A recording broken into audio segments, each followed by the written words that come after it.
She feels herself being violated. And she'll tell you she remembers waking up on this sofa with her clothes disheveled at 4 o'clock in the morning. This is hours after this starts. The defense will deliver its opening statement today in a trial expected to last a month. Cosby's first trial last spring ended with the jury hopelessly deadlocked. The comedian faces 3 counts of aggravated indecent assault, each punishable by up to 10 years in prison. Ahead of opening statements, a topless protester who appeared on several episodes of The Cosby Show as a child, jumped a barricade and got within a few feet of Cosby as the comedian entered the courthouse. The woman, whose body was scrawled with the names of more than 50 Cosby accusers, as well as the words, "Women's Lives Matter," ran in front of Cosby and toward a bank of TV cameras, but was intercepted by sheriff's deputies and led away in handcuffs. Cosby seemed startled by the commotion as a half-dozen protesters chanted at him. The protester, Nicole Rochelle, 39, of Little Falls, New Jersey, was charged with disorderly conduct and released. The main goal was to make Cosby uncomfortable because that is exactly what he has been doing for decades to women, she said afterward. Thanks, Don. From the Associated Press in Washington, the combined effect of President Donald Trump's tax cuts and last month's budget-busting spending bill is sending the government's budget deficit toward the $1 trillion mark next year, according to an analysis Monday by the nonpartisan Congressional Budget Office. The CBO report says the twin tax and spending bills will push the budget deficit to $804 billion this year and just under $1 trillion for the coming budget year. The next year, it would break the $1 trillion mark unless Congress stems the flow of red ink. The CBO says economic growth from the tax cuts will add 0.7% on average to the nation's economic output over the coming decade. Those effects will only partially offset the deficit cost of the tax cuts. The administration had promised that the cuts would pay for themselves. Instead, Monday's report estimates that the GOP tax bill, which is Republican-controlled Washington's signature accomplishment under Trump, will add $1.8 trillion to deficits over the coming decade, even after its positive effects on the economy are factored in. The ballooning deficits reflect a growing gap between the level of military and social spending the government is promising and how much it's willing to tax Americans to pay for them. The current national debt totals more than $20 trillion. We've had a big tax cut and a big spending increase, and they're showing up here, said Benjamin Page, a senior fellow at the Tax Policy Center, a nonpartisan think tank. The economic growth predicted under the tax cuts and spending bill should drop the nationwide unemployment rate below 4% starting this year, the CBO predicts, though interest rates would rise more rapidly than the agency had earlier predicted, countering some of the positive economic impact of the tax cuts. Last year's deficit registered $665 billion, which was well below the record $1.4 trillion posted during President Barack Obama's first year in office, when the Great Recession led to plunging revenues and a spike in spending. The deficit settled below $500 million for part of Obama's second term, but has steadily risen since then. The new report says deficits would grow to $1.5 trillion by 2028 and could exceed $2 trillion if the tax cuts are fully extended and spending isn't cut. Such high and rising debt would have serious negative consequences for the budget and the nation, said CBO Director Keith Hall. In particular, the likelihood of a fiscal crisis in the United States would increase. The CBO is the nonpartisan agency charged with delivering independent analysis of the economy, budget bills, and other legislation. Republicans controlling Washington have largely lost interest in taking on the deficit. But if warnings of a future fiscal crisis turn out to be true, lawmakers might be forced to take painful steps, Hall warned, that would be more draconian than if they tackle the deficit now. Thanks, Deb. 21 minutes after the hour, time for legislative and local news. A quiet movement was underway in the legislature on Monday to consider whether to summon senators back to Lincoln this summer for a special session targeting property tax relief. Senator Tom Brewer of Gordon said he already has acquired commitments for more than the required 10 senators needed to request the Secretary of State to poll all 49 senators to measure their support for a special session to try to reach agreement on tax reform. The bar is high. The support of at least 2/3 of the members, 33 of the 49 senators, would be required to summon the legislature into special session. And the challenge is daunting. Tackling an issue that has deadlocked the current legislative session, which is scheduled to complete its 60-day session next week.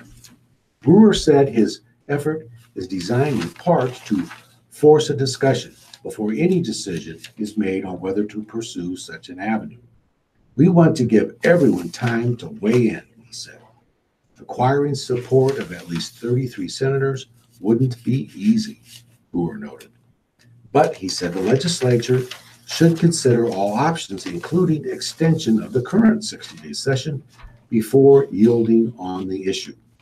Extending the current session would require the support of at least 40 senators, Brewer said, and that number seems far beyond reach. Pressure to resolve the issue in the legislature is being applied daily by a statewide petition drive to replace a $1 billion property tax relief initiative on the November general election ballot. That measure would rely on refundable state income tax credits to fund property tax relief amounting to 50% of local school property taxes paid. Approval of that initiative would open a huge hole in the revenue stream that supports state government and confront the 2019 legislative session with the daunting challenge of filling that gap with other tax increases or reduction in programs and services, or a combination of both. A last-ditch effort to secure legislative agreement on property tax relief, along with other tax reform, collapsed Sunday night after 2 weekend negotiating sessions summoned by Speaker Jim Scheer of Norfolk that brought sponsors of competing tax bills into urgent and private last-ditch negotiations. Monday, Scheer erased the 3 remaining legislative tax packages from the legislature's agenda, marking an end to this session's efforts to achieve agreement on a tax plan. Thank you. From the World Herald, Omaha's 2 indoor malls could have large holes to fill if Yonkers department stores close. The Yonkers nameplate, which arrived in Omaha in 1955, could cease to exist in the area if the retailer's parent company, which has filed for bankruptcy, fails to find a buyer. A bankruptcy auction for the company's assets is expected Tuesday. With large bricks and mortar retailers struggling nationally, it won't be easy to fill the roughly 175,000 square foot spaces that would be left behind in Oakview and Westroads malls. If Yonkers closes, said Jay Lerner, president of the Lerner Corporation and Omaha real estate brokerage that focuses on retail. Losing a department store in a mall is disturbing at best, Lerner said. Such stores are anchor tenants that drive traffic to the rest of the mall. General Growth Properties, a Chicago-based company that owns Westroads and Oakview, didn't return a request for comment. Yonkers' parent company said the Omaha locations might not have to close if it can find a buyer for its properties in the bankruptcy auction, something some retail analysts have said is iffy. The news that the stores could close shocked shoppers like Jerica Bims, 29, who said, "She's been shopping at Yonkers since her childhood. I shop there for everything," Bims said. Angelia Parker of U10, Nebraska, was headed to the Oakview Mall location Monday afternoon. She said she likes Yonkers because she sees it as a higher-end store that has good sales. She recalled her stepmother buying her father a $400 coat for $80 there. She shops at Yonkers 3 to 4 times a year, and says she would probably take her business to J.C. Penney if Yonkers closed. "I'm sad and disappointed," she said. The stores are in peril because the parent company, Bon-Ton Stores Incorporated, filed for bankruptcy in February. The company, which is based in Milwaukee and York, Pennsylvania, has struggled to find a buyer for its fleet of 260 stores across the country that operate under nameplates like Yonkers, as well as Herberger's, Carson's, and Elder Beerman. The Bon-Ton Stores said on Monday that it was in active discussions with an investor group that would acquire the company in the auction process supervised by U.S. Bankruptcy Court. We are encouraged by the interest in Bon-Ton, and we hope that jobs will be preserved through a sale process, Bon-Ton said in a statement given to the World Herald. Still, the Omaha stores filed a notice with the Nebraska Department of Labor that warned that a closure of the stores could be coming. Such notices are required by companies in the event of expected mass layoffs or company closings. If both stores closed, 356 people would be out of work, Bon-Ton said in the notice to the Labor Department. Those workers might have been with Yonkers for a long time. The then Iowa company arrived in Omaha in 1955 at the Center Mall at 42nd and Center Streets. The company bought out Omaha department store operator Thomas Kilpatrick Company in 1961, and in 1987 bought out the Omaha-based Brandeis chain of 11 regional department stores. After a series of mergers and acquisitions, Yonkers was sold in 2006 to Bon-Ton Stores. It has 2 remaining locations in Omaha. If they close, the stores would have big vacancies at the region's 2 largest indoor malls. Lerner, the real estate broker, said filling retail spaces larger than 100,000 square feet would be a challenge. Vacant department stores can be even harder to fill than empty grocery stores or old big box stores like shuttered Kmart's, he said. Department stores are often 2 or more stories, and are attached to indoor malls, making them harder to modify for new uses.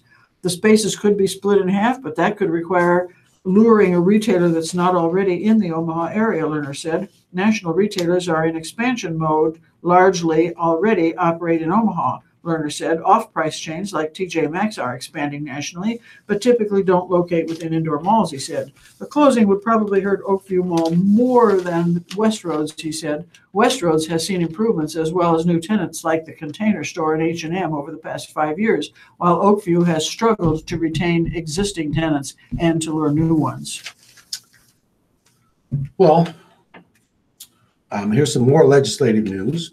A proposal clearing the path for driverless vehicles to operate in Nebraska motored through a filibuster Monday and sailed past first stage floor consideration as the legislature entered the final lap of its 2018 session.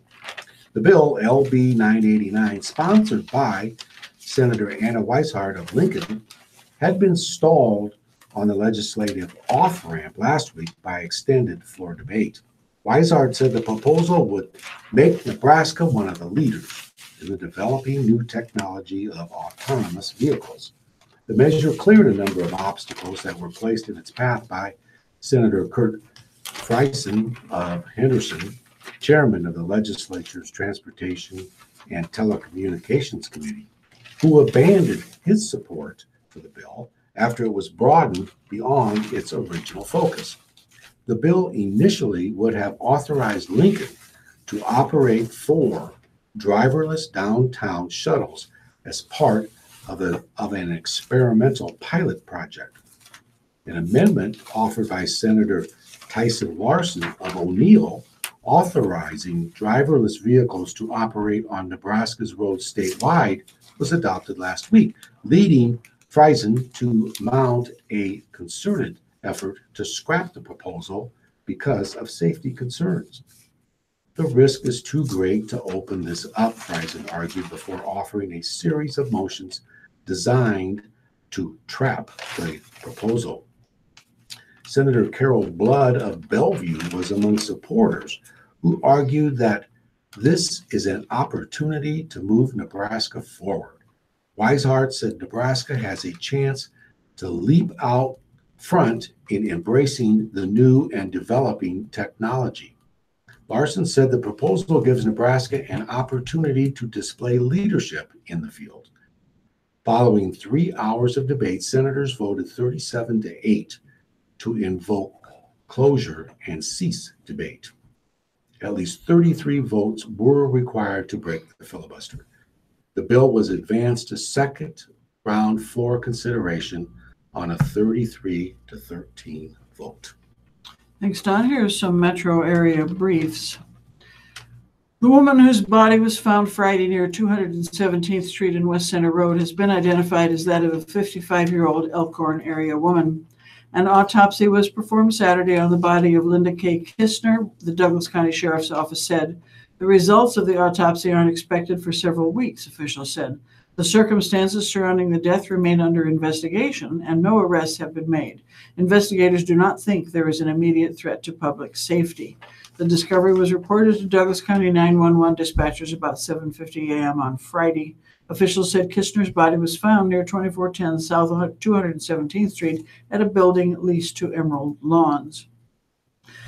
A small earthquake struck central Nebraska early Monday. A federal earthquake agency confirmed that it hit about 4:30 a.m. The 3.3 magnitude quake originated about 37 miles northeast of North Platte, about 3 miles below the Earth's surface, according to the U.S. Geological Survey in Golden, Colorado. The agency said there were reports that the quake was felt by people in the Nebraska communities of Arnold and Callaway. There were no reports of damage or injuries, according to the Custer County Emergency Management Agency. A 3.3 magnitude quake typically lasts just seconds and can cause a chandelier to sway or water in a glass to vibrate, the federal agency said. The University of Nebraska-Lincoln's Arts and Sciences Dean will step down June 30th. UNL announced Monday that Joseph Francisco informed the university of his plan to resign. Francisco worked at UNL for 4 years. He came to the university from Purdue, where he was a professor of chemistry and earth and atmospheric sciences. He said in a written statement issued by UNL that he had been honored by the chance to serve as dean at the university. I am ready to embark on a new journey personally, he said. I'm looking forward to renewing my passion for research, and I'm excited to continue to contribute in my field. And finally, from Iowa, in Des Moines, chicken salad contaminated with salmonella bacteria made by an Iowa food processing company and distributed by Fairway Stores sickened 265 people in 8 states, including Nebraska, and caused 1 death in Iowa. The U.S. Centers for Disease Control and Prevention said the outbreak, which sickened people from early January through mid-March, appears to have ended. The Food Safety Attorney Bill Marier of Seattle said he and Iowa lawyer Steve Wondrow represent 48 people filing lawsuits against Triple T Specialty Meats of Ackley, Iowa, which made the chicken salad, and Fairway, based in Boone, Iowa. Well, police arrested a 44-year-old man at his Southwest Lincoln home late Sunday after he threatened a woman and 2 children with a gun, a spokeswoman said Monday. A girl at the home in the 7400 block of South 16th Street called police at about 11 p.m. after the man made the threats, Officer Angela Sands said. The man, identified as Robert Campbell, had been drinking alcohol most of the day and became increasingly upset and aggressive, Sands said. Police set up a perimeter as dispatchers called neighboring homes and told people to take shelter in the lowest level of their homes. After 27 minutes of negotiating with Campbell, he came out of his house and was taken into custody without further incident, she said. Officers found 2 handguns under the living room couch, 2 hunting rifles in a closet, and a loaded AR-15 in the backyard. Campbell was taken to jail on suspicion of second-degree domestic assault, use of a weapon to commit a felony, terroristic threats, and misdemeanor child abuse. A New York man was killed early Friday in a rollover crash on Interstate 80 just west of the Seward interchange, according to the Seward County Sheriff's Office. A westbound 1996 Toyota SR5 entered the median and rolled shortly before 1:30 a.m., a news release said. Lawrence Dorinzio, 33, was thrown from the vehicle and died at the scene, the release said. The driver, Jessica DiRienzo, 28, of New York, was taken to an area hospital with non-life-threatening injuries, according to the sheriff. Investigators do not believe Lawrence DiRienzo was wearing a seatbelt. The crash remains under investigation. From Arnold, Nebraska, a mild earthquake rattled Custer County in central Nebraska. The National Earthquake Center in Golden, Colorado says the trembler struck a little after 4:30 a.m. Monday at a spot about 3 miles under the surface, 4 miles southeast of Arnold. No damage or injuries have been reported. From Norfolk, authorities say a man walking his dogs in Norfolk died after being struck by a vehicle. The accident occurred at about 6:35 a.m. Friday as 78-year-old Gene DeWald and the dogs were crossing a road. Police say he was taken to a local hospital and died while being transported to an Omaha hospital. The woman driving the vehicle that hit him has been identified as 60-year-old Deborah Coolidge. Police say the two dogs weren't injured. And finally, from Sioux City, Iowa, a Nebraska woman has been accused of a fatal stabbing in Sioux City. Kenia Alvarez Flores, 24, was stabbed multiple times early Sunday morning, police said. She was taken to a local hospital where she died from her wounds. The suspect, 20-year-old Melissa Camargo Flores of Dakota City, was arrested after officers stopped her car because it matched the description of a suspect vehicle. She was taken into custody on a charge of first-degree murder. She was also treated for a stab wound. While refusing to go into detail into their relationship, Detective Nick Thompson and Camargo Flores had multiple issues with Alvarez Flores. Thanks, Don. Here's some good news from the Midland section of the World Herald. Too many times in the past several years, Children's Hospital and Medical Center has had to divert critically ill children to another hospital in the region because the Omaha facility had a full house. To meet growing demand for such care, the hospital on Wednesday will open a second pediatric intensive care unit, bringing its total intensive care capacity to 27 beds.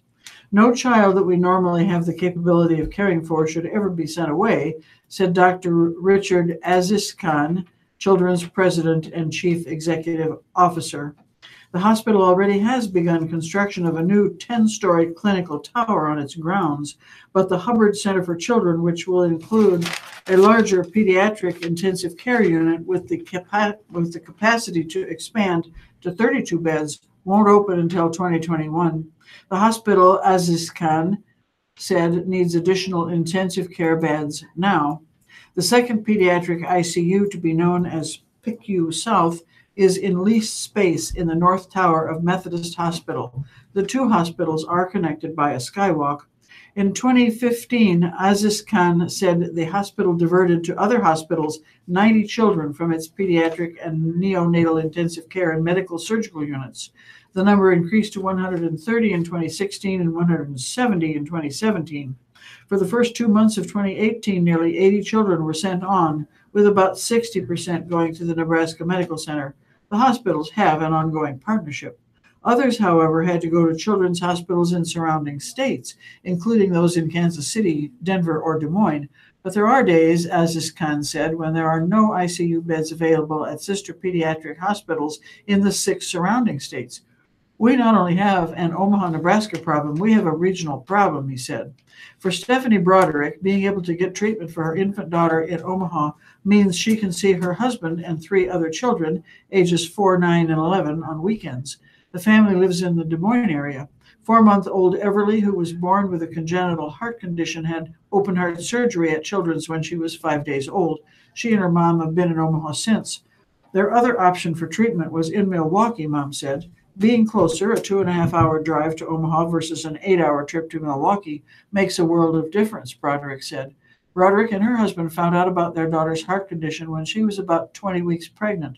We definitely prayed that they'd have room here, she said. Everly has had some rocky patches, but now is doing well. Still, doctors are taking her care week by week. Home is not a word they've used yet. I'm definitely ready to go home, Broderick said, but I can't think of a better place where I could be. Dr. Andrew McFadden, medical director of the Pediatric Intensive Care Unit, said having to send young patients to another hospital also is difficult for staff members. Some children with chronic conditions have been coming to the hospital for years, and parents trust children's. Aziz Khan said the space crunch has multiple causes, among them growth in the area's population, an increase in the number of babies who survive very early births and require complex care, and the increasingly regional nature of complex care for children. The new pediatric ICU rooms are outfitted with the latest equipment, including cardiac monitors outside each room. Unlike the rooms in the existing unit, they have restrooms, a boon for families and for teen patients. Aziz Khan said that adding the second pediatric ICU also will allow the hospital to increase its pediatric intensive care staff in stages rather than doing it all at once when the hospital addition opens in 3 years. Thank you, Deb. Well, girls outscored boys overall on Nebraska's ACT exam, according to last year's state test results. Nebraska administered the standardized college admissions test to every junior in the state's public schools last year. Girls earned an average composite score of 19.6 on the 36-point exam last year, while boys scored an average of 19.1. Girls matched boys in science and surpassed them in reading and English.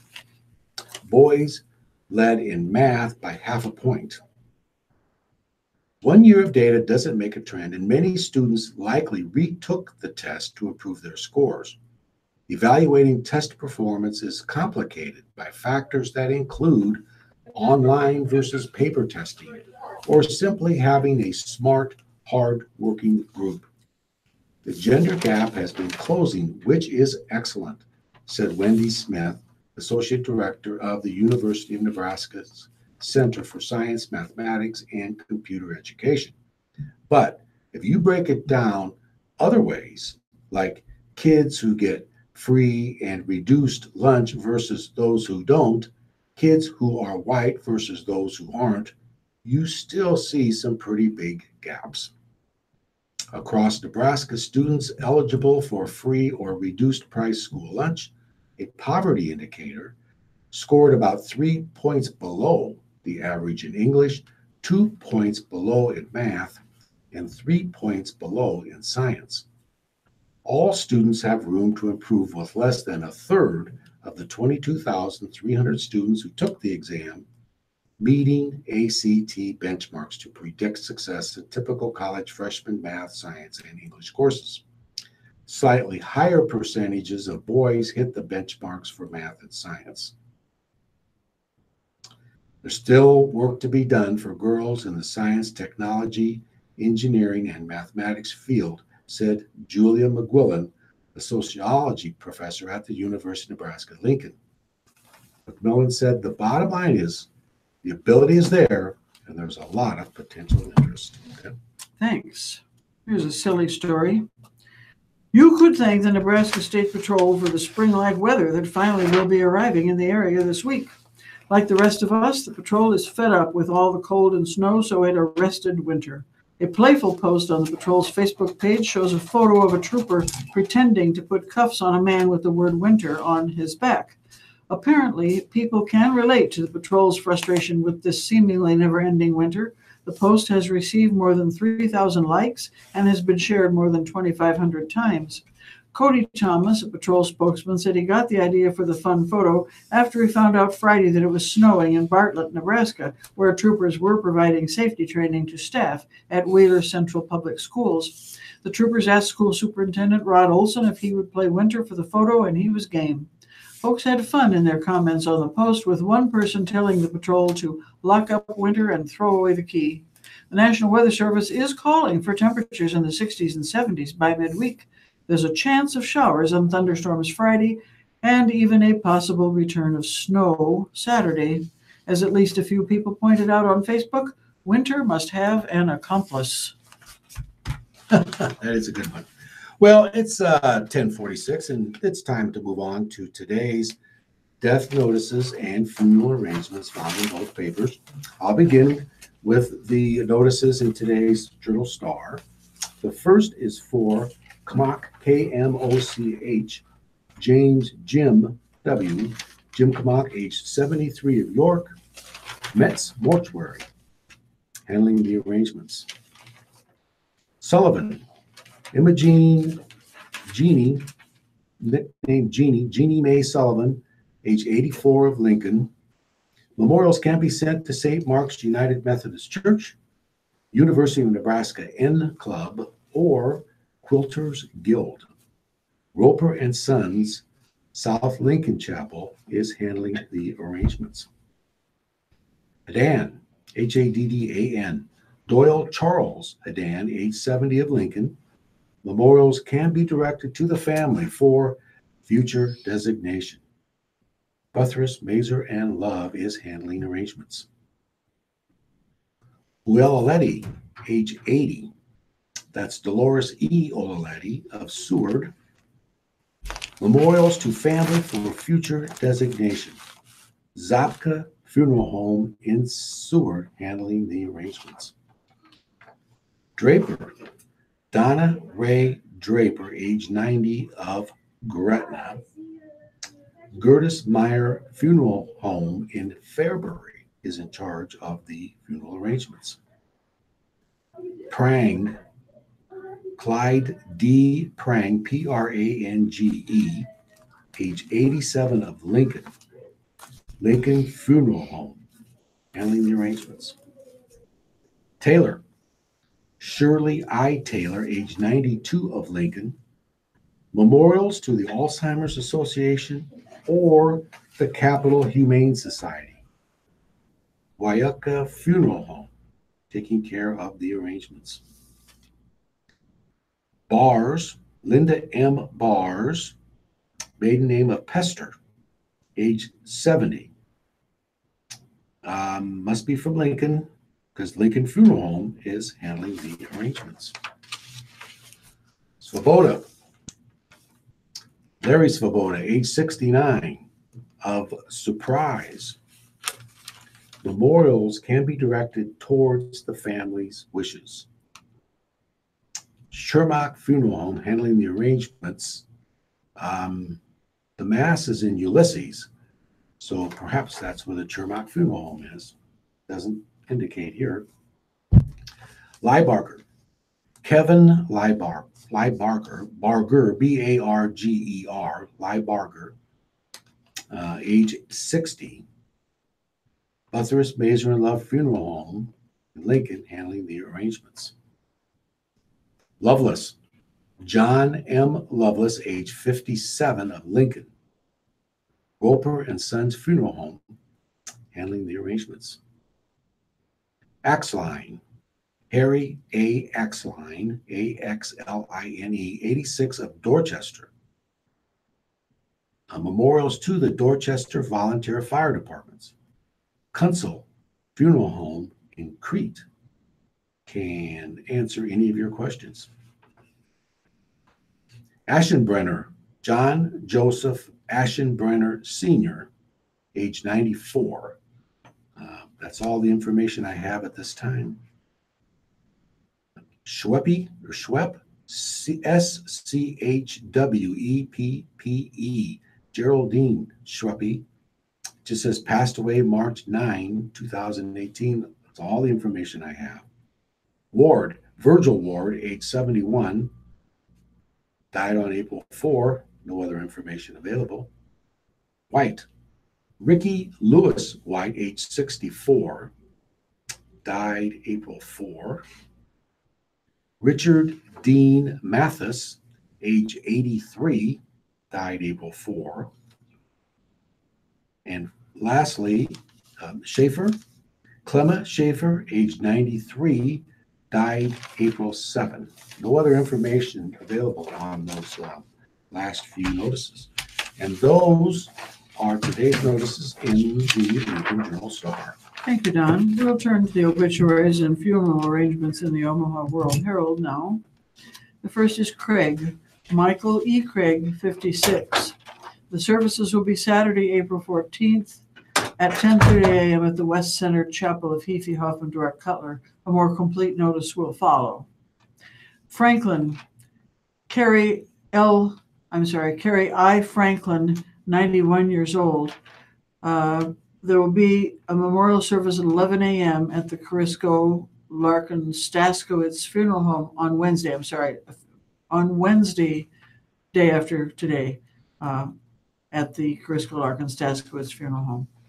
Gillespie, Faith Ann Gillespie, 57, of Carter Lake. Visitation will be Wednesday, April 11th from 5 to 7 at the Cutler O'Neill Funeral Home in Council Bluffs. Cutler O'Neill Meyer Woodring. Greasy, Frank J., Greise, 70 years old. The funeral will be Friday the 13th at 11 a.m. at the West Center Chapel of Heaphy Hoffman Dweck Cutler. Memorials are suggested to the League of Human Dignity. Humanick, Daniel D. Humanick, 69. The funeral service will be Tuesday at 10 a.m. at Christ the King Catholic Church. In lieu of flowers, memorials may be made to Christ the King or First Responders Foundation, John A. Gentleman Mortuaries. Ibsen, Bernard Ibsen, known as Bernie. A memorial service will be held at a later date in Omaha, Nebraska. Irwin, Sandy Jean Irwin, 75. Services will be Thursday at 2 p.m. at the John A. Gentleman 72nd Street Chapel.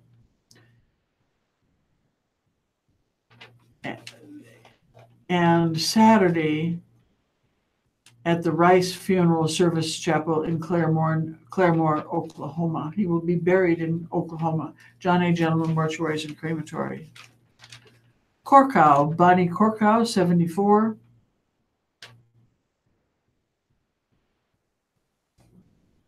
The services will be 10 a.m. Thursday, April 12th at Iceberg Funeral Chapel in Pierre, South Dakota. Little, Joanne C. Little and James J. Jim Little, 79. Joanne died in February and James died April 6th. He was a veteran. The funeral service will be Thursday at 3 at the Roeder Funeral Home. Memorials are asked to the Josie Harper Hospice. Murphy, David A. Murphy, 49. Mr. Murphy was a veteran. Memorial services will be Wednesday, April 11th at 6:30 at the Wildwood Christian Church on Royal Drive in Papillion. In lieu of flowers, a college fund has been set up for their daughter Bethany. Collard Dulles Mortuary in Papillion is in charge of arrangements. Nicola, Joseph G. Nicola Sr., 81. He was a retired Omaha Fire Department captain and also a veteran of the United States Navy. The massive Christian burial will be Thursday at 11 a.m. at Assumption Church. Memorials will be directed by the family. Corisco Larkin Staskowitz is in charge of arrangements. Pospischal, Jacqueline A. Pospischal, 83. Celebration of Life service will be at 11 a.m. Wednesday at St. Paul United Methodist Church on Corby Street in Benson. In lieu of flowers, the family requests memorials to Benson High School Alumni Association or to St. Paul United Methodist Church, Roeder Mortuary. Risney, Rachel N. Risney, 30 years old. Funeral service will be 11 a.m. Wednesday the 11th. That's tomorrow. All at Roeder Mortuary in Gretna, the Gretna Chapel of Roeder. Rodriguez, Robert A. Rodriguez, known as Bob, 33 years old. The funeral mass will be Thursday, April 12th at 11 a.m. at St. Bernadette Catholic Church on South 42nd Street in Bellevue. John A. Gentleman Mortuaries is in charge of arrangements. Stanton, Patricia A. Kruger Stanton, 71.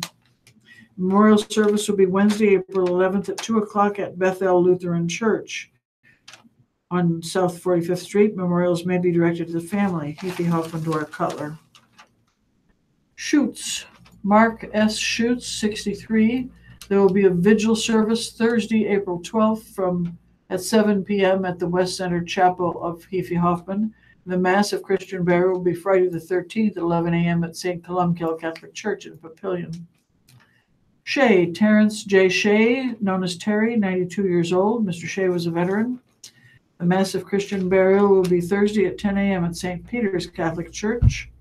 Military rites at the cemetery will be rendered by American Legion Post Number 2. Memorials are suggested to the American Legion Post Number 2. Cutler, O'Neill, Meyer, Woodring, the Bayless Park Chapel are in charge of arrangements. Mr. Shea was from Council Bluffs. Trevino, Carolyn A. Trevino, 76. The visitation be from 5:30 to 7:30 on today, and the Mass of Christian burial will be Wednesday, tomorrow at the 11th at 11 a.m. at Holy Cross Catholic Church. Memorials are suggested to the Boys Town Alumni Scholarship Fund, Ify Hoffman Dwork Cutler. Trudell, Lawrence Eugene Trudell, known as Larry, was 45. There will be no service. Tucker, Monica Lynn Tucker, 69. The memorial service will be at 11 a.m. at the West Center Chapel of Ify Hoffman Dwork Cutler. Memorials may be directed to the family. Umbarger, George A. Umbarger, 89, of Genoa. I think in Nebraska we say Genoa. The funeral service will be Wednesday, the 11th at 10:30 at the Genoa United Methodist Church. Raymakers Patrick Funeral Home in Genoa is in charge of arrangements. And finally, Webb, Velma L. Webb, 85 years old, of Ashland. The funeral service will be Friday the 13th at 2 at Marcy Chapel in Ashland. Memorials may be directed to the family. Marcy Mortuary is in charge of arrangements. Thank you, Deb. Well, it's a minute or two before the top of the hour, but it's still time for us to take our break. But before we do, we want to remind everyone that listeners' memorials to the Radio Talking Book Network are tax deductible and will go a long way in keeping Radio Talking Book on the air. Please keep Radio Talking Book in mind when memorials are listed as Donor's Choice or your favorite charity. Donations should be sent to Radio Talking Book Network, 7101 Newport Avenue, Suite 205, Omaha, Nebraska, 68152. Thank you for being a Radio Talking Book Network listener and supporter. Thank you very much, Don. We'll return to Don and Deb in just a couple of moments. But first, we want to let you know that you're tuned to the Radio Talking Really Book Network not in much of Omaha, a tax Nebraska. deduction. You We've can't been proudly deduct that serving our stuff blind anymore. and visually We're impaired up to a listeners certain for over amount. 43 years. Radio Talking Book is brought to you with the cooperation of $10,000, I think, KFUS is Omaha and statewide that's all through the your- facilities of and NEC that's Radio and Television. income tax and As property we approach taxes. 11 o'clock, it is time for our senior lunch menus, and here to read them to you is Jay Nielsen. Old Good morning. Kilpatrick, Happy Yonkers. Tuesday. I used to work Today there. is Oh, did you? Yeah, a I long didn't know time that. ago. Kilpat's was the best Yeah. store. It really was. We always liked it. It was. They had good stuff. Yeah. And real service. You know, kind of like Von Mars. Yeah. I used to go there with my And a grandma, bread slice with my margarine. father's mother, and she And fruit did a lot of cocktail sewing, and we and would buy 1% material for my milk. school clothes, you know, or she'd buy some embroidery stuff, and she'd Just say, a reminder, you "Send can it," hear the senior and then lunch we'd go home menus on the every bus. day, We rode on the Monday bus, through no Friday. packages, and they would deliver it to the house. And It's now nice. here comes a PSA. Once again, it's Jay Nielsen.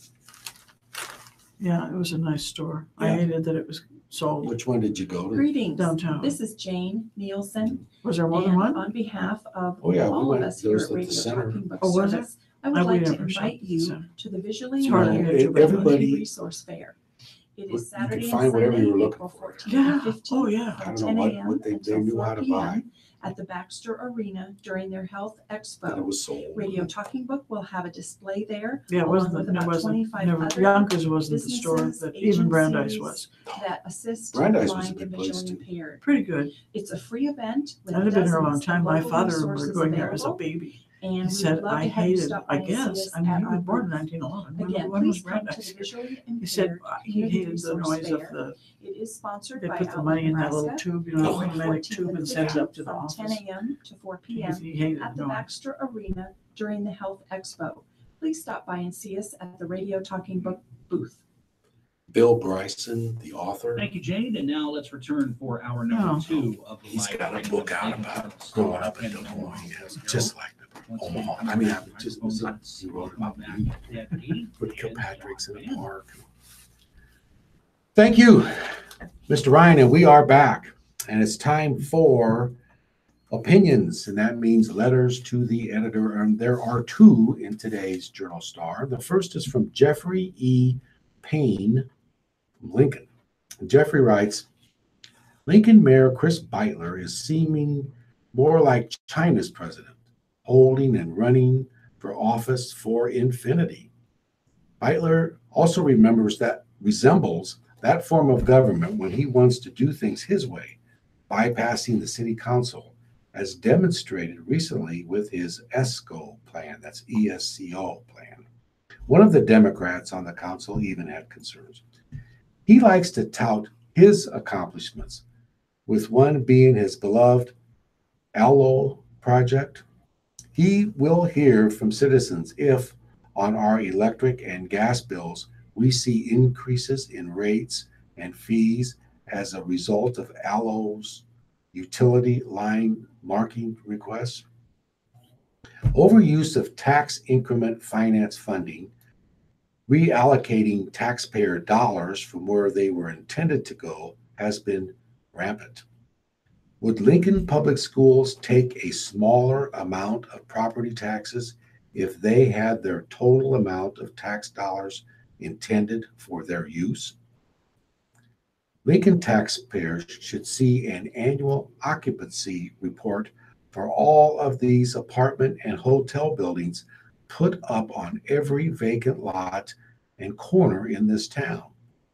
What is the return in tax dollars that citizens are receiving? Next, we will be asked to vote on more sales tax to pay for our streets that are in poor condition.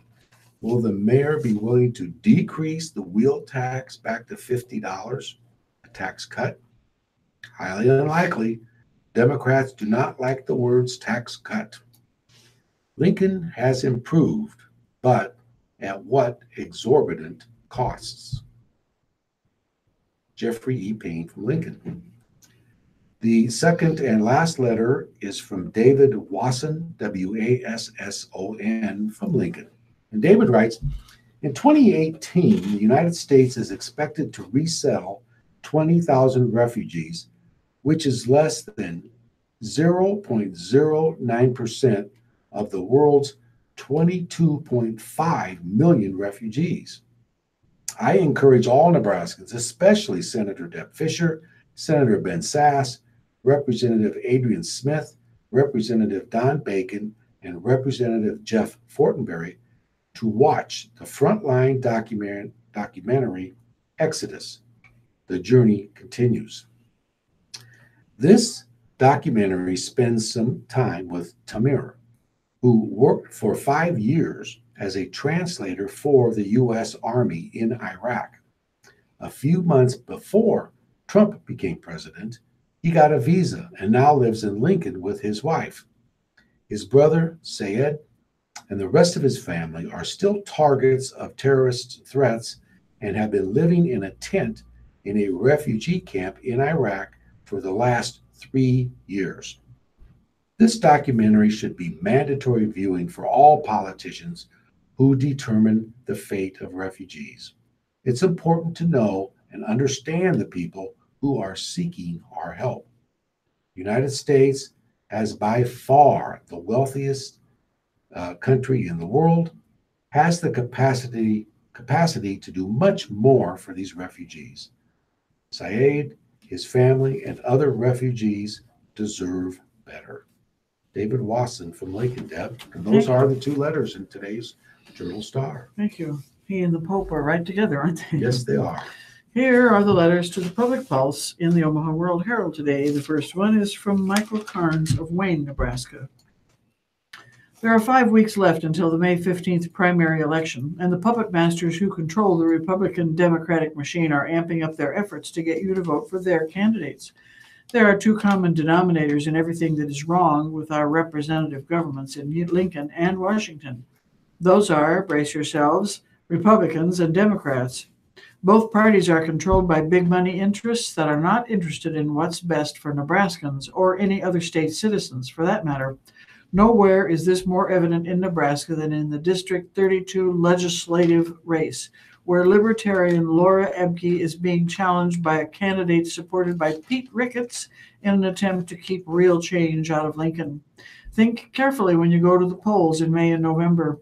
If the candidates are Republicans or Democrats, chances are good they won't be representing you if they get elected. You won't be getting change you can believe in, and you certainly won't be making America or Nebraska great again.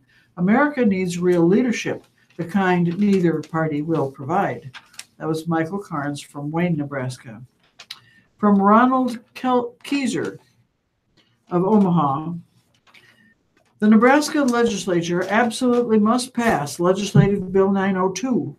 Publishing the names and addresses of gun owners is nothing more than an invitation to criminals to burglarize those homes and send hundreds or thousands of guns into the hands of criminals. Honest citizens may be murdered just to get their guns, and some criminals will commit more crimes to get money to buy guns from the thieves. Making this data public is just as stupid as publishing the names of our covert operatives in other countries. Ronald Keyser of Omaha. From Chris Simmons of Kearney. Regarding the March 18th story about skill machines, he refers to skill games thrive, but legality is still a question. Anti-gambling activists say states should renew efforts to shut down consoles. He writes, if these organizations are so concerned that they need to stop taking money from neighboring states, then they need to stop taking money from neighboring states' casinos to fund their agenda. Furthermore, people need to start thinking about all the jobs and tax money we lose out on because of moral issues, especially if they buy a lottery ticket from the Nebraska State Lottery, which is still gambling. Go to the casino parking lots in the neighboring states and you will see that on any given day, a high percentage of cars carry Nebraska state plates. That's from Chris Simmons in Kearney. From Don Walters in Omaha. Gridlock can be a great thing, especially when our legislature considers raising taxes. Nebraska ranks among the highest taxing states with no tax that can be considered low. Raising taxes to lower taxes, like rearranging deck chairs on the Titanic, is a fool's errand. One senator proposes to increase sales and cigarette taxes, add an alternative minimum tax, place a surcharge on some income, and eliminate personal property exemption. Gridlock is much preferred to foolhardy, poorly thought-out action plans. Don Walters of Omaha. From Aaron Sullivan of Omaha, I was encouraged to read that Planned Parenthood will not be deterred in its services by the recent passage of the state budget that jeopardizes some organizations from receiving Title X funding, including Planned Parenthood. The Nebraska legislature has risked removing health care services from thousands of Nebraskans. I could not get my checkbook out fast enough to send a donation that I know will barely touch the funding loss that has happened. I hope that many of my fellow Nebraskans feel the same way and support Planned Parenthood and basic health care for those who might otherwise go without. Aaron Sullivan of Omaha. From James Malone of Omaha. Over the last 3 months, I have driven 6,000 miles over interstates, 2-lane roads, and country trails. My travels included a lengthy portion of the I-95 corridor along the East Coast. Nowhere did I find roads in such sorry shape as we face here in Omaha. Has anyone in authority ever thought of contacting road experts in cold climate cities such as Minneapolis, Milwaukee, or Syracuse, New York, to determine their formulas, processes, and procedures? After living in Omaha for over 40 years, I think I may be qualified to state that our current program just ain't working. James Malone of Omaha. From Ken Martin of Genoa. What am I not seeing in the Second Amendment debate is reflection. What I am not seeing is reflection. This is not a post-90s issue. The United States claimed all of its land through gun barrel policies and wholesale slaughter of an indigenous people who wanted nothing more than to live. When did the value of a human life change? The issue is disrespect of human life and selfish actions. The more things change, the more they stay the same. Ken Martin of Genoa, Nebraska. From Kathy Lorenz of Omaha. I hope you never get rid of the Omaha World Herald. I am finally retired after working for 29 years for the Omaha Public Schools. When I was working, there were morning and evening editions of the newspaper. I got the evening edition, but really did not have time to read all of the articles. Now, since there is only the morning edition, I can take my time and I read it from the first to the last page while having my coffee. I so enjoy it. I would not do this if it were only on the computer, because I am not that computer savvy. I usually only use it to get my email. So please do not ever get rid of the actual paper. Kathy Lorenz of Omaha. And then there's a little correction in the Public Pulse. It says the greatest groundwater decline in southwest Nebraska since the 1950s has been 60 to 80 feet. A recent editorial gave an incorrect number.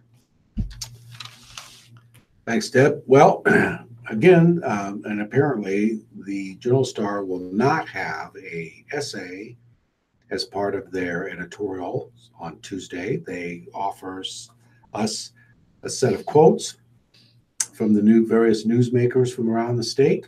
The first one is, it's certainly not security in the way you'd typically think of it, but it provides a safe place after school for students. I see that as a piece of the continuum of safe and secure students. That was spoken by Community Learning Center Director Nola Derby Bennett on the proposed joint public agency between the City of Lincoln and Lincoln Public Schools. They're looking at us. We're role models. We can do better.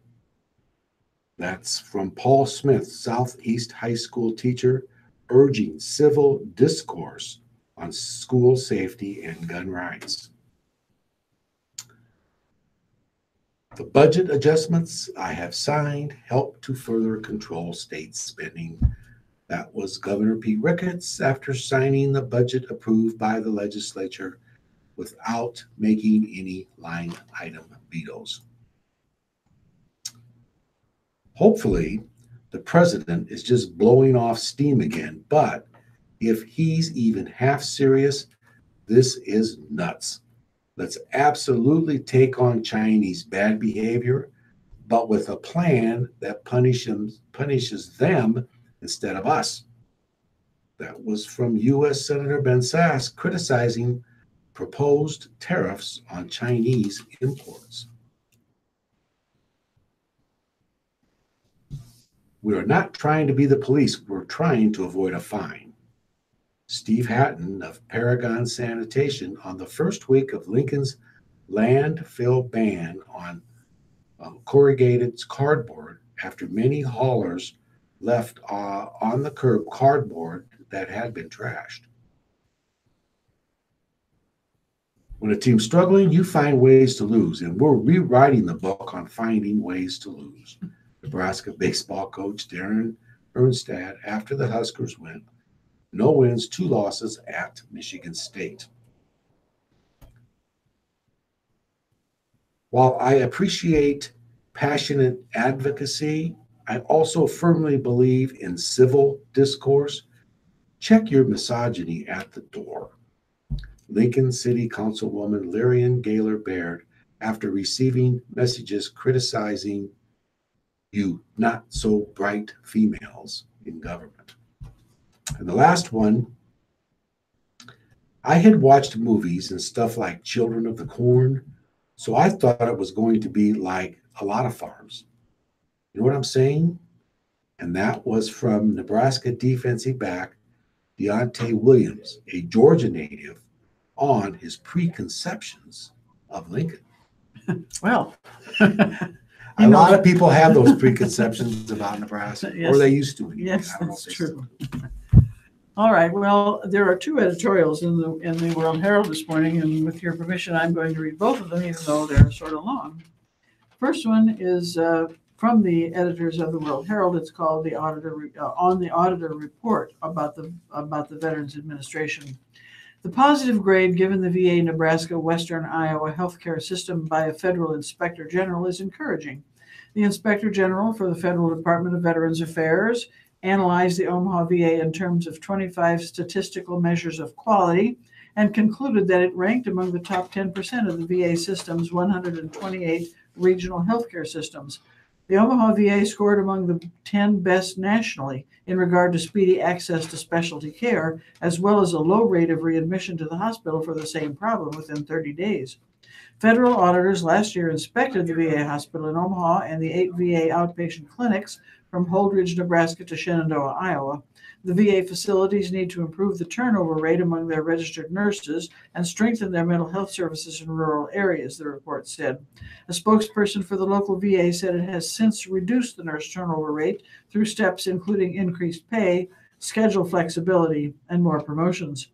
The Omaha facility and the clinics provided better wait times for medical appointments than the national average, with the exception of the Norfolk Clinic, which was short of physicians during the first half of 2017.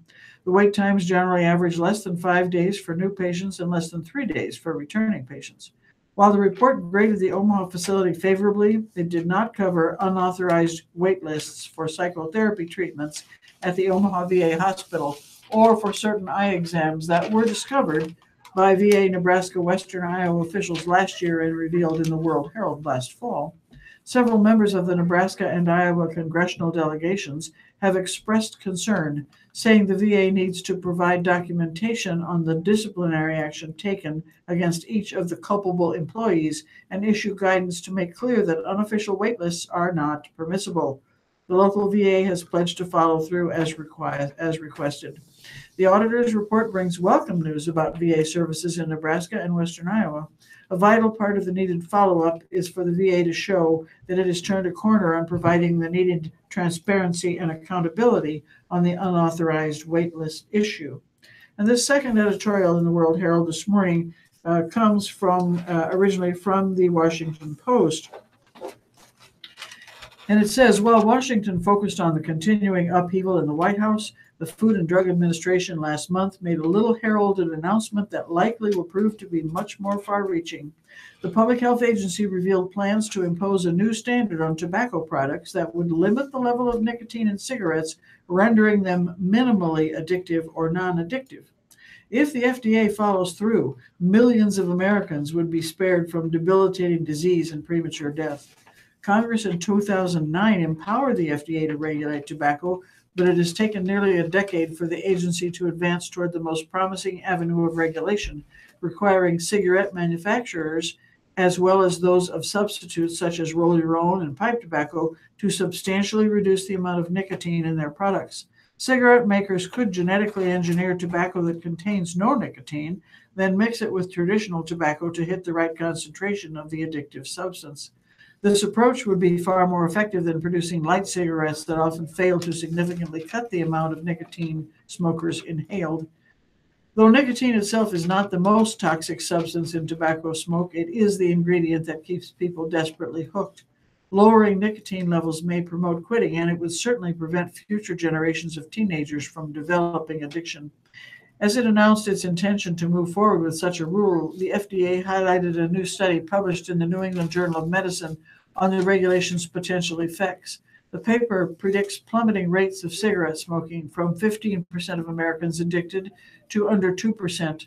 Cigarette smoking is the deadliest form of tobacco use, responsible for more deaths each year than alcohol, drug abuse, homicide, car crashes, suicide, and AIDS combined. The study also concluded that there would be a spike in non-combustible tobacco use, such as e-cigarette use, also known as vaping. E-cigarettes' safety profile is still under scrutiny, but it's clear the devices are less perilous than traditional cigarettes. Moreover, the study found that overall tobacco use would drop substantially under the new policy, indicating that many people would simply quit. Roughly 5 million in the first year alone, the study reports. Some 33 million would never get hooked to begin with. The result would be 8 million fewer premature deaths by 2100. The FDA must still determine precisely where to set its nicotine limit. In doing so, it must attempt to minimize side effects. A black market in full nicotine cigarettes may emerge. Smokers may light up more often in search of a satisfying nicotine hit. As more smokers transition into e-cigarettes, the FDA will have to keep a close watch on how those addictive products are manufactured and sold. The sooner it addresses these issues, the better. Good, couple of good essays there. Okay, it is 21 minutes after the hour. Time to move on to today's living and entertainment sections. From the Lincoln Journal Star, we're going to the medical advice health column, authored by Doctors Elizabeth Coe and Eve Glazier. Well, dear doctor, coconut oil has gotten to be really popular. But now there's a study that says it's just as bad for you as beef fat and butter. How is that possible? It has no animal fat whatsoever. Well, dear reader, coconut oil is definitely having a moment. It has gone from being a specialty item in the health food store to sitting side by side with the rest of the cooking oils in major grocery stores. And you're correct. Coconut oil is definitely not an animal product. However, that doesn't prevent it from being a saturated fat. Coconut oil turns out to have a significantly higher percentage of saturated fat than does butter, beef fat, or lard.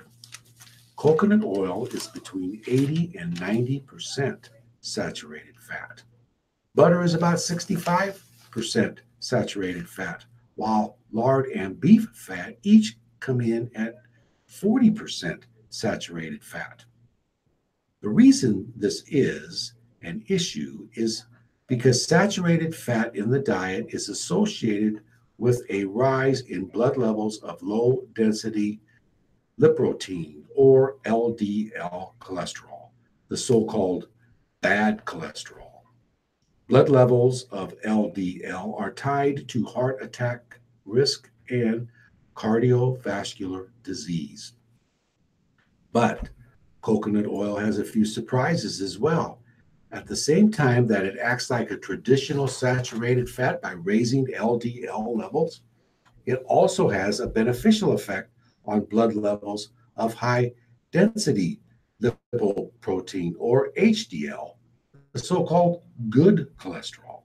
While LDL is associated with the buildup of fatty deposits known as plaque in the arteries, HDL is believed to help clear that plaque away. It may be this beneficial effect on HDL that helped coconut oil earn a reputation as a healthful fat.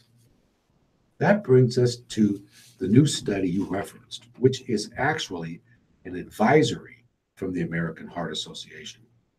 With cardiovascular disease causing more than 17 million deaths per year, the AHA used the advisory to reiterate the health benefits of choosing unsaturated fats over those that are saturated. In the report, the AHA cites coconut and palm oils as saturated fats to avoid, along with the usual suspects butter, lard, and beef fat. That's why the news stories had those coconut oil will kill you headlines. We believe the subject deserves a bit more nuance. First, it's important to remember that although fats are notorious for high calorie counts and in association with weight gain and heart disease, they're also essential nutrients. They're needed for metabolic functions like helping with the absorption of fat soluble vitamins and micronutrients and are required for the synthesis of the steroid hormones testosterone, estrogen, and progesterone. The message is not that fats should be cut from the diet, but that they should be chosen wisely. We're also very interested in the continuing research that suggests inflammation plays as much of a role in cardiovascular disease as do cholesterol counts. But back to coconut oil. In our opinion, it's not a miracle food and it's not a poison. It's a saturated fat with nice flavor and some very interesting nutritional properties. Just like butter or lard, coconut oil can be safely used in moderation. Now, you can send your questions to askthedoctors at mednet.ucla.edu. Thanks, Don. Here's Amy Dickinson's column today. Dear Amy, I was tested by a DNA service that notifies participants of DNA relatives and their calculated degree of kinship. I was stunned to receive notice that I have an adult niece I am unaware of. One of my brothers is her father. No one in our large family is aware of this, and I have not broached the subject with the brother I believe is her father. He is married with other younger children. The young woman identified as my niece has not reached out to me, and I believe it is important to respect her privacy, even though I think she knows from the DNA results and social media who her father is.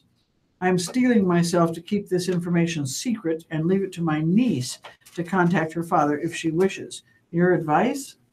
Worried. Dear Worried, you should contact your brother privately and tell him about this match.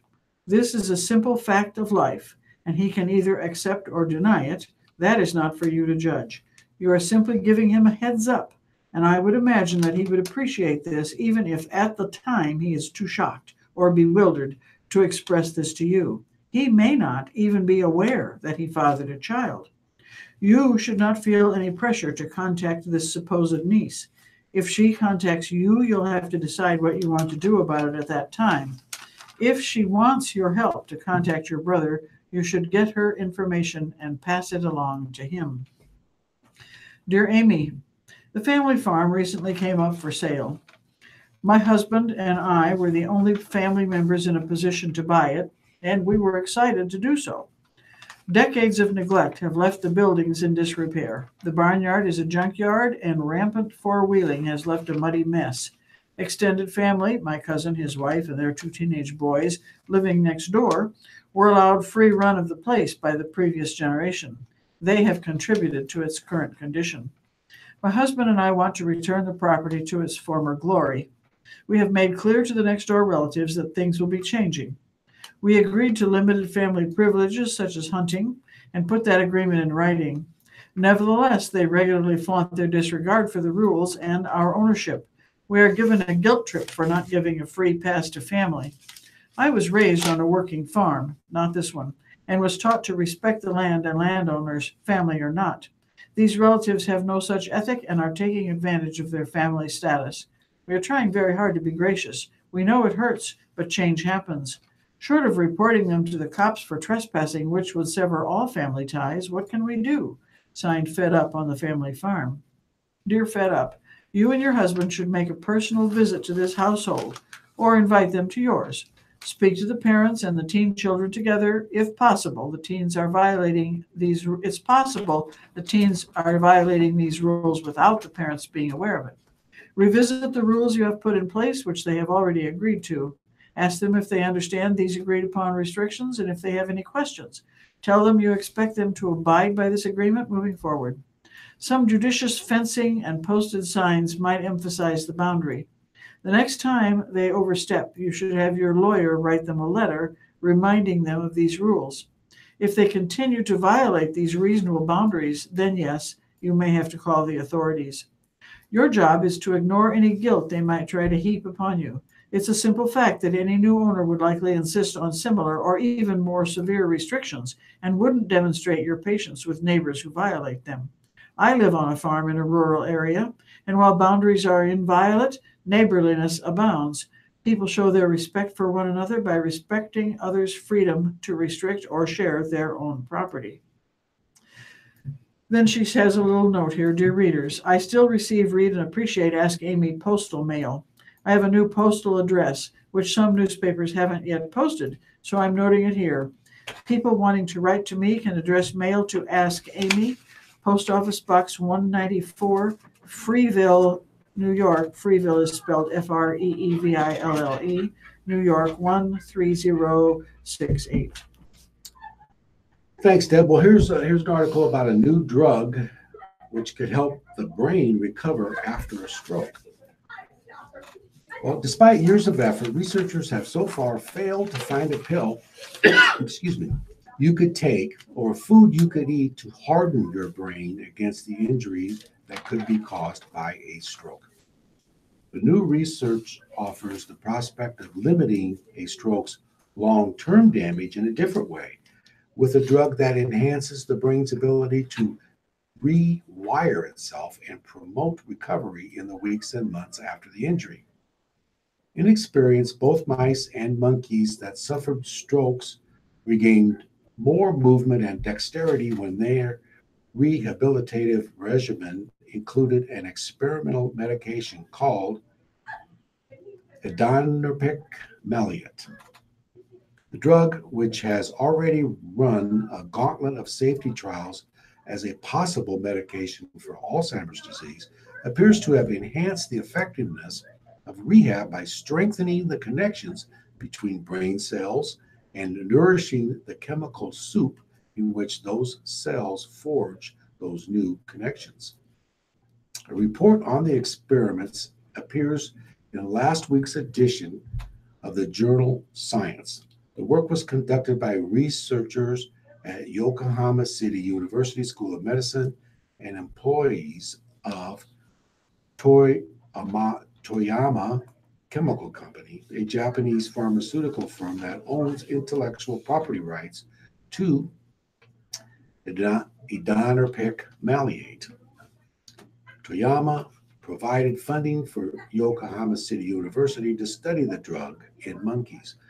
The findings from the mice shed important light on how Edonerpic maleate may work in an injured brain, but many experimental drugs have been effective in improving mobility in mice after a stroke, yet failed to work as well in primates. The fact that this one also improved movement in stroke-affected monkeys is evident that it may be a strong candidate to help humans recover from a stroke and possibly traumatic brain injury as well, the researchers said.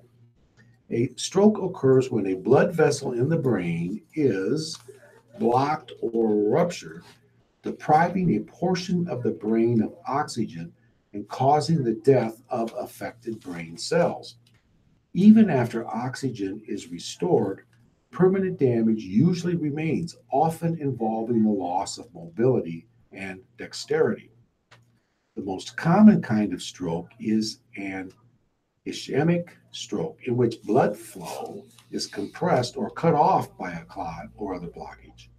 In a hemorrhagic stroke, the kind the study's authors induced in monkeys, bleeding into the brain shuts off oxygen to cells and causes them to die. For the 800,000 patients who have a stroke and the 1.7 million who suffer a traumatic brain injury each year in the United States, recovery can be arduous, miraculous, and uncertain.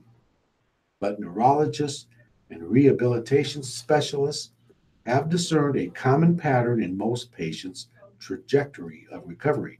Patients typically take back much of the lost speech, movement, and intellectual function they will regain in the first weeks and months after their injury, even though brain cells that have died are gone forever.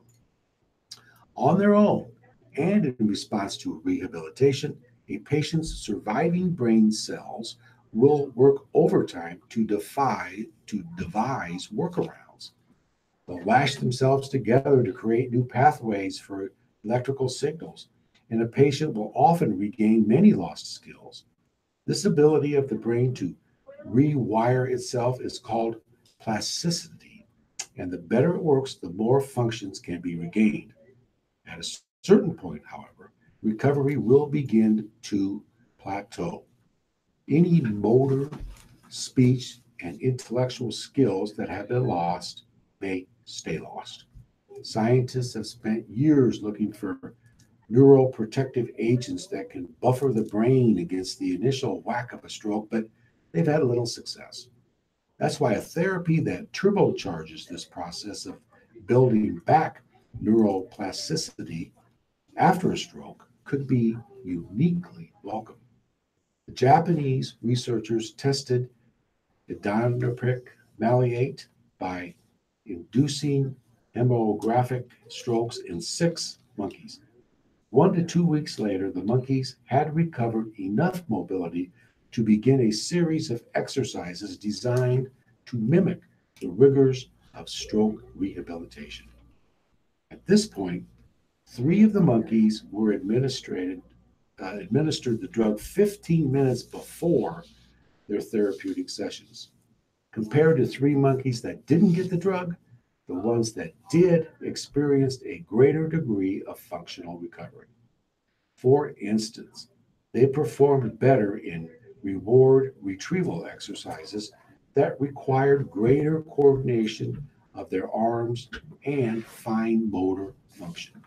And while the monkeys in the control group rarely recovered their ability to use a precision grip to grasp treats, the treated monkeys frequently showed dexterous hand movements, the researchers reported. UCLA neurologist Jason D. Hinman, who did not work on the new research, welcomed the results. He said, Idonarpic maleate is one of many therapies being tested to augment the effects of post-stroke rehabilitative therapy. Thanks, Don. Here's a story from the Omaha World Herald, and it came originally in the Washington Post. Richard Overton, the grandson of a slave, worked in a furniture store and as a courier for decades until he finally retired when he was 85. That was more than 25 years ago. Now Overton, the country's oldest living World War II veteran, has been enjoying a bit of fame for his longevity and has a regular stream of visitors to his home in Austin, Texas. Last week, he mentioned to one of his visitors that he'd like to someday see the National Museum of African American History in Washington, D.C. The following morning, Overton and a few friends were in a private jet heading toward the nation's capital. They got a private tour of the museum before it opened to the public Sunday morning. It was one in a line of stunning and unlikely happenings for Overton, who is believed to be the oldest living American and the third oldest person in the world. His 112th birthday is next month. His secret to a long life includes cigars, whiskey, and speaking his mind. I enjoyed every bit of the tour, Overton said at the museum as he was lunching on soul food. Then he added, I didn't see my name up there, referring to the World War II exhibit. His friends chuckled. One of these days it will be, he assured them. The whirlwind tour was put in motion after one of Overton's friends, Alan Bergeron, introduced him to billionaire philanthropist Robert Smith, who donated $20 million to the museum. Bergeron knows both men through his work with the Austin Military Veterans Program. Bergeron said he has been trying to introduce the two men for years. Smith's father and grandfather served in the military, and Overton served as a sharpshooter in Pearl Harbor and Okinawa. On Friday, Bergeron was finally able to bring Smith to Overton's house for a visit. The two men talked for 2 hours and ate fried catfish. That was when Overton said he'd like to see the museum. Smith replied, What are you doing this weekend? According to Bergeron, it was settled. While they were on the tour, retired four-star general and former Secretary of State Colin Powell, who is on the museum board, called Overton to welcome him. The two had never met. Everything we do with Mr. Overton turns magical, Bergeron said, adding that his street in Austin was recently named after Overton. Overton has been to the White House several times and met President Barack Obama. Asked if he had been nervous to meet Obama, he shook his head. He's a good man, Overton said. It was like meeting anybody. A few years later, when Overton turned 109, he was still tending his own lawn and driving his own car. He celebrated that birthday with cigars, milkshakes, burgers, and a big party. Although life after 100 has been exciting for Overton, there have also been frustrations, said his cousin, Volma Overton, who oversees his care. His mind is strong, but his body is frail, she said. Volma Overton said Volma Overton said he wants to keep Richard Overton in his house where he's happy and comfortable. People stop by every day to see him. His front porch is his everything, said Volma Overton, 70. It's his throne. Richard Overton's veterans benefits would pay to move him to an assisted living facility, but Volma Overton said that would kill him. Richard Overton does not have children. He married twice. He's outlived almost everybody in his family, Volma Overton said. He was born May 11, 1906, in Texas and served in the Pacific Theater from 1942 to 1945 as part of the all-black 108 1,887th Engineer Aviation Battalion. He grew up hearing his grandfather's stories of being a slave in Tennessee. When his grandfather was freed, he moved to Texas, where his family settled. On Sunday, Richard Overton said it was meaningful for him to see the museum and the African American story through time. All of it is important, he said. I'd seen some of it before, but I've never seen it all at once. Interesting. Well, time to move on to business from San Francisco.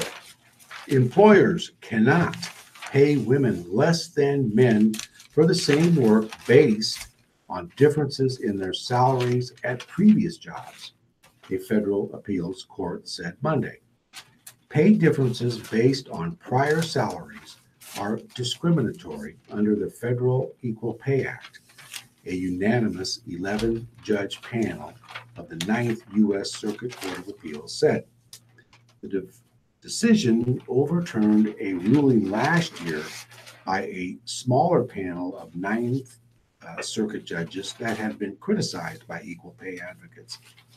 Allowing pay differences based on previous salaries would perpetuate wage gaps between men and women that are based on discrimination in the job market, Judge Stephen Reinhart wrote. Women made about 80 cents for every dollar men earned in 2015, according to U.S. government data. Thanks. I have a tiny business story here Okay. from Washington. Economies don't necessarily have less growth or higher income inequality as factory jobs become more scarce, the International Monetary Fund said Monday. Manufacturing share of employment has been declining in advanced economies for almost 5 decades, the Monetary Fund said in an analysis that's part of its latest World Economic Outlook. The fall in factory employment has worried some economists and policymakers who often see manufacturing as a key catalyst for a nation's productivity growth and a solid source of good-paying jobs for lower-skilled workers. While U.S. manufacturing employment has bounced back since the last recession, which ended almost 9 years ago, it remains well below its peak in the late 1970s. The decline in factory employment need not undermine productivity growth in any given country, said the IMF, noting that some service industries are more productive than the manufacturing sector. The IMF acknowledged that earnings in the manufacturing sector are somewhat higher and more evenly distributed than in service industries, but the analysis says inequality has risen in all sectors of advanced economies since the 1980s. And one little report here to let you know about, if you're interested. U.S. airlines are getting better at many things, except getting you to your destination on time. They are losing fewer bags, complaints are down. And on the anniversary of a man getting dragged off a plane because a crew member needed his seat, airlines are bumping fewer passengers. That's the upshot of a report issued by academics who analyzed numbers compiled by the Transportation Department. The authors ranked Alaska Airlines first, followed closely by Delta Airlines in a report released Monday. Budget carriers Spirit Airlines and Frontier Airlines finished at the bottom.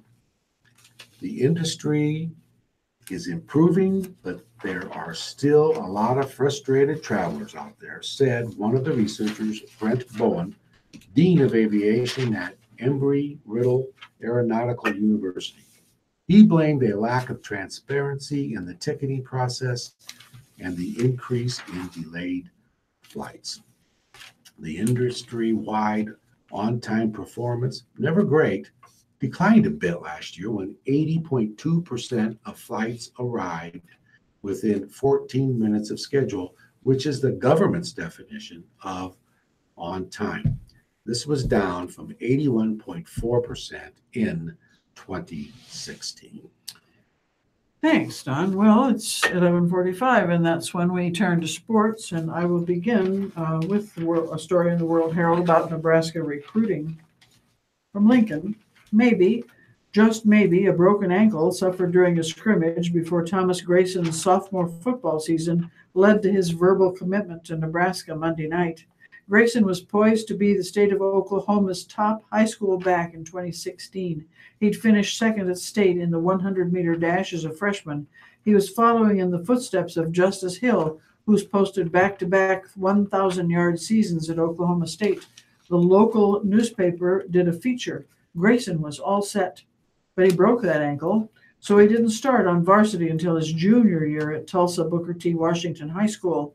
And though Grayson ran for 1,332 yards and 17 touchdowns last season, scholarship offers were initially slow to come this winter. OSU and Oklahoma put Grayson on the wait list. Nebraska put the scholarship on the table. That meant the world to me, Grayson said Monday night after he'd announced his commitment on Twitter, more than anything. Saturday's unofficial visit during Nebraska's practice clinched it. Grayson, a consensus 3-star, according to the 247 Sports Composite Service, watched 20 minutes of film with his future NU position coach Ryan Held, who told Grayson that the Huskers won't be scared to play true freshmen. He saw the city of Lincoln, which he called beautiful. He toured the facilities, which he called amazing, and the nicest he'd seen. And before they had toured Memorial Stadium, Grayson's dad, George, made his own pitch. "If it were me, I'd play here," Thomas Grayson said, his dad told him. Son agreed and told Held on the field. Grayson said he is excited by Nebraska's offense as built by Coach Scott Frost, who fuses Oregon's spread option attack to some concepts Frost learned as NU's quarterback back in the 90s. Frost asks his backs to run, catch, and occasionally line up at wideout. Grayson, 6 foot, 190 pounds, is up for that.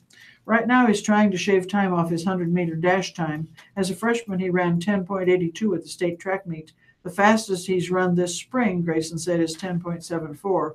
It's the kind of speed that'll get the attention of more college recruiters. The scholarship offers won't stop coming, Grayson figures, but he's shut down. Even if the Sooners and Cowboys come knocking, it's too late. They'll regret it, Grayson said, definitely. Grayson is the 4th commit of NU's 2019 recruiting class and the first out-of-state commit. Well, Ndamukong Suh had his pick of teams when the Miami Dolphins released him last month. The dominating defensive lineman chose the Los Angeles Rams, who have suddenly become a desirable destination. Whether it's the proximity to great weather, smart coaches, or Super Bowl contention, NFL stars have been eager to land in LA during the Rams' intriguing offseason. The 300-pound Suh is the biggest one yet, in every way. I think everybody looks at everything on paper, and I would say we're in pretty good shape on paper, Suh said Friday. But we have a lot of things to prove, and really myself. I always play with a chip on my shoulder, and my focus is to come in here and put a lot of other great teams, come in here and put in a lot of work and prove my worth. There were a lot of other great teams that I had offers from, but I think this was the best fit for me.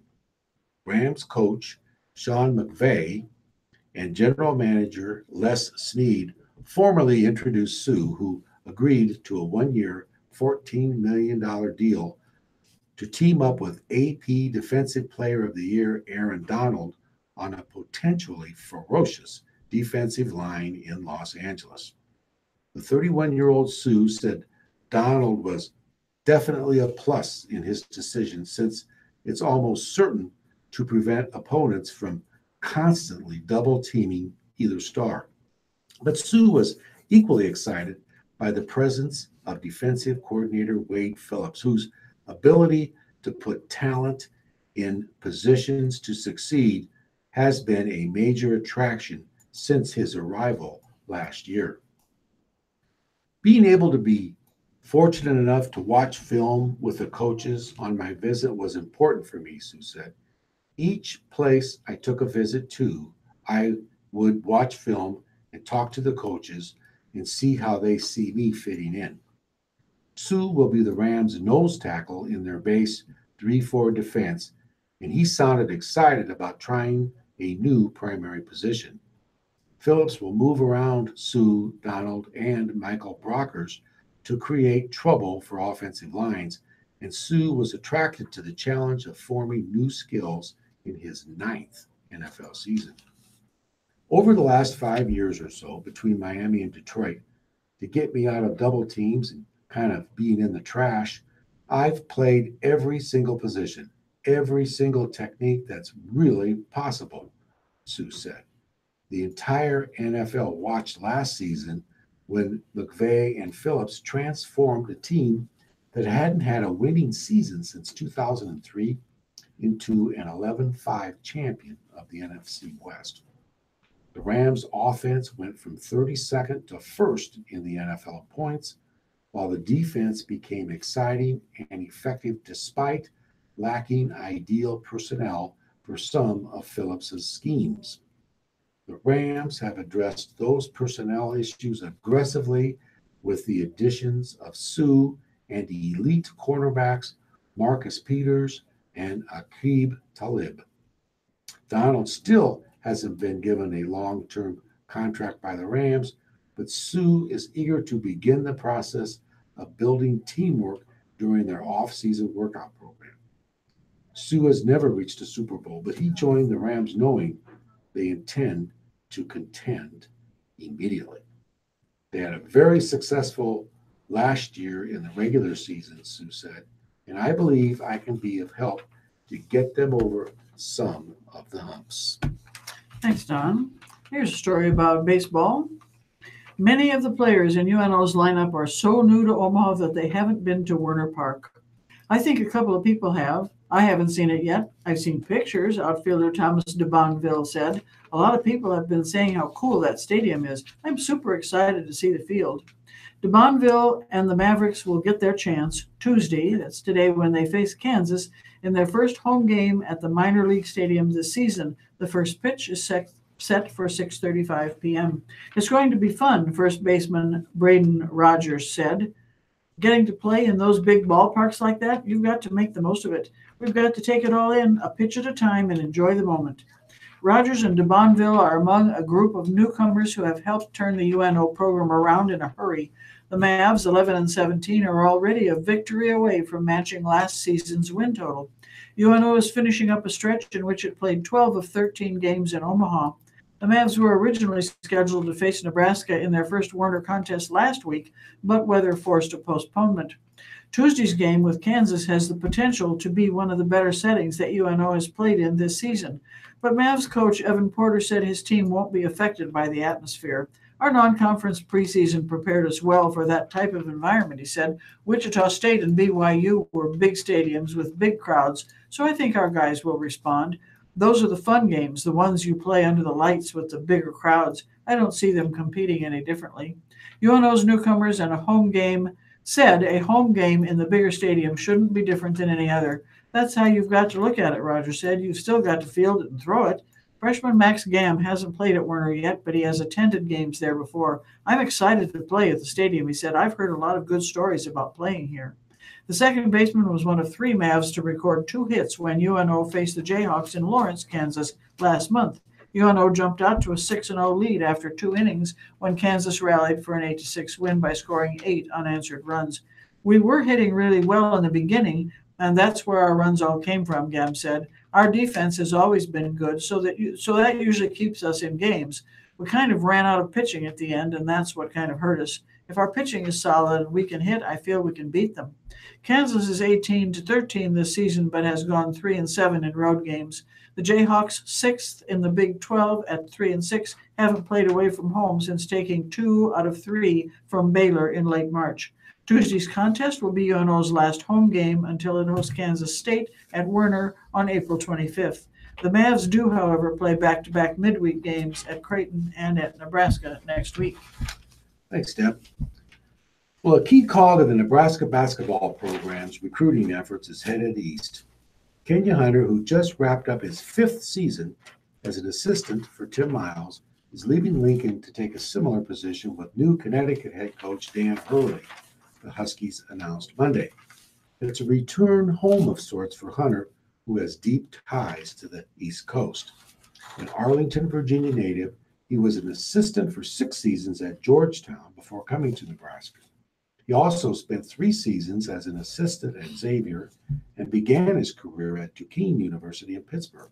He played basketball at Duquesne and earned his master's degree at North Carolina State before eventually becoming the director of basketball operations for the Wolfpack. I looked at the opportunity that UConn presents for me, working with a staff that I'm very excited about. Plus, I felt that I needed a change, Hunter said in a news release from UConn. Obviously, UConn has a great tradition of winning 4 national championships and one just 4 years ago. Hunter was an ace recruiter at Nebraska, playing a critical role in getting players like 4-star guard Thomas Allen to Lincoln out of prep school and former 5-star recruit Isaac Copeland to transfer from Georgetown last year. First team All Big Ten pick James Palmer Jr.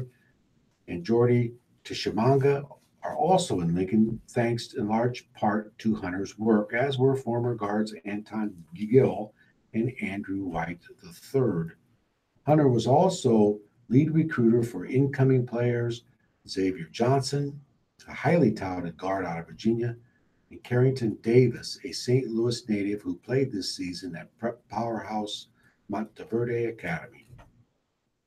Hunter is also a strong X's and O's coach. Among his work in that department was Nebraska's defensive game plan this season that shut down eventual national runner-up Michigan on January 18th in the Huskers' 72-52 victory. Kenya has done an excellent job for Nebraska basketball. He was great on the floor and a terrific recruiter. I'm grateful for his 5 years in our program, Nebraska coach Tim Miles said in a news release. I have worked very hard to keep Kenya in Nebraska and have improved his job each year. But I believe in his mind it was best for him and his family to make this move at this point in his career. Now, he gets an opportunity to develop a new network and a new set of contacts in the Northeast. I'm excited to keep moving our program forward and will add another coach who will bring true value to our program. On a staff that has seen its share of turnover since Miles came to Lincoln, no assistant stayed with Nebraska longer than Hunter. The move is reminiscent of when he left Georgetown for Nebraska in 2013. He was John Thompson III's longest tenured staff member at Georgetown before leaving to join Miles' staff in 2013. My intention was not to interview for any job, Hunter told the Journal Star in 2013. It was just one of those things, a perfect storm, perfect timing, whatever you want to call it. Hunter sees another opportunity at UConn, which won the 2014 national championship for the 4th title in the program history. I have a little something here. Oh, sure. That'd be great. About youth baseball. You really want to make a college basketball coach reconsider his career choice? Send him on a recruiting mission where both high school teams refuse to play man-to-man defense. I hate showing up at a game and both teams play zone, UNO coach Darren Hansen said. I'm just like, seriously? We're going to sit here for an hour and both teams are going to play zone? The sports governing bodies can't solve all the big problems in youth basketball, but they're nibbling around the edges. The NBA and USA Basketball recently teamed up and released a set of recommendations for youth basketball boys and girls. For kids 11 and under, they propose smaller basketballs, shorter baskets, and equal playing time. Those are pretty obvious. 3 other suggestions were bolder. No zone defense for kids 11 and under. Sorry, coaches, it doesn't apply to high school. No three-point line for kids 11 and under. A 24-second shot clock for high school players and 30-second clock for ages 12 to 14 when possible. The guidelines developed over a 2-year period by an appointed committee can't be enforced because NBA and USA Basketball don't have oversight, but the governing bodies hope that organizations implement them. Man-to-man forces defenders to reposition every time. It also develops accountability. Well, 12 o'clock. Our time is up. So for Don Van And Deb 80. So long, everyone. Have a great week. Thank you very much, Don Van and Deb 80 for another This coach who's leaving, his son plays for Creighton Prep. Oh, You are tuned to the not living Radio in Talking Book Network in Omaha, Nebraska. well, We've been proudly serving our blind and visually Well, impaired not. listeners You're right. for I mean, 43 but years. they recruit people and they give them Radio Oh, Talking I Book know. is brought to you with the Oh, cooperation oh, of oh, KIOS. Catholic person. Omaha, Yeah. state No, wide, they always have. NBC, I always thought. radio, and I was never much of a I want to thank all of you for being loyal Radio Talking Book listeners. Guys. It's an old boy network, a good old boy Yeah. network for little. No, I have young nephews. boys. Bunch of nephews went Tuesday there, and afternoon they for really the liked Turn to it. Nebraska I would Light like to Hour. point out that we've been on camera this whole time. We have. I both see it's on and the microphone's on. Oh. Thanks for this. My mother-in-law, stepmother-in-law is still recovering from a stroke she had several years ago, and I don't know, but it's apparently only a trial, right? It's Yeah. not available right now, but you never know. Last week I came in early because I thought I wasn't going to have a car later. I came in early to do the poetry, and I said to Betty, "With whom am I reading tomorrow?" She left a message. She looked at me. I said, "Well, Don's gone to the Masters." "You sure?" "Yeah, pretty sure." I said, "Why don't you call him?" I mean, I'm quite sure, but feel free. Yeah. So then it turned out to be Pat Gary. And apparently, the very minute that you went in to tell her you were going to be gone, he called about something else, and she recruited him right then, but she didn't write it down. No. So I thought, well, I said, I could probably do the whole thing. If I have I've to. done it myself. I know, I said. Well, yeah, there was a message then, No. but I got it way late. Oh, sure. I thought, I told her, I remember I told her. Yeah, I I know remember that that. She didn't remember though. Yeah, that happens. Worked out fine. That's good. Well, I gotta go back and go out to Apple and get a new battery for my phone. Oh, I guess it's supposed to help speed them up or something. it's my regular computer it just takes it long periods of time to do anything, I'm sure. And I have a different one that I used from Westside that's newer, and I can probably just transfer it. I just haven't done it What yet. kind is it? There are both Apple. So Oh.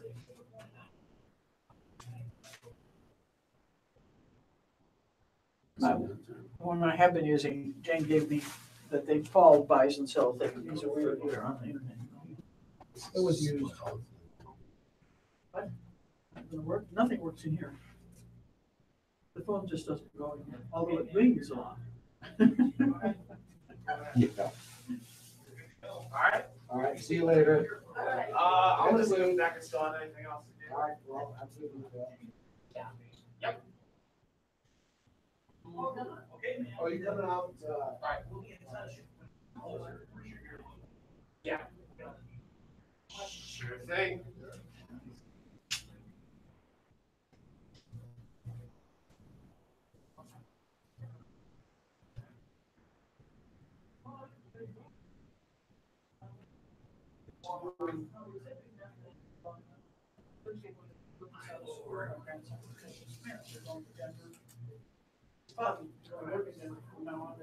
Is she gonna go? I don't know. We're touch and go. Wow.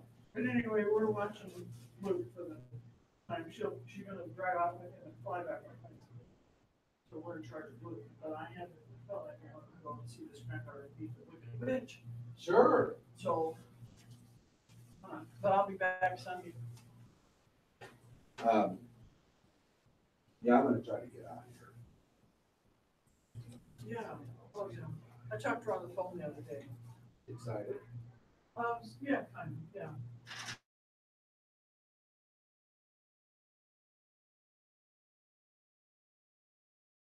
Her car's going to be taken out on a truck. Okay. And she's leaving her furniture in case she doesn't find out. I don't have to come back. Oh. That's funny. Leave it, Don? Yeah, I'm leaving.